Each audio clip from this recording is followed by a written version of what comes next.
لیکوال او په معاشره کې کردار لیکوال خو تاسو ټولو ته پته ده چې لیکوال هغه دی چې هغه لیک کوي لګوي، لکه لیکوال اخبار دپاره لیک کوي، کتاب لیکي، شاعري کوي. څومره چې دا کتابونه راځي دا ټول لکه لیکوالانو لیکلي وي. او په معاشره کې کردار داسې دی، لیکوال داسې انسان وي چې نور انسانانو په معاشره کې ژوند تیروي او هر څه ویني، ښه بد ویني. خو څوک دا احساس ډېر کم خلک لري چې هغوی بیا هغه د معاشرې ښه بد چې کوم دي هغه په لیک کې راولي، یا په اخبار کې، یا په کالم کې، یا په کتاب کې، یا په شاعرۍ کې.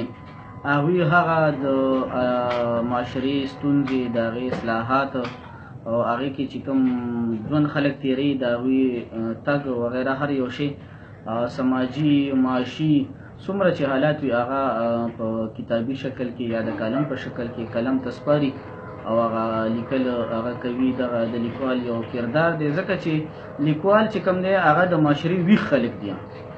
عام خلک به یو کار وویني، یا زړه کې به یې ښه راشي یا بد راشي، بس هغه ټایم به خبره تېره شي.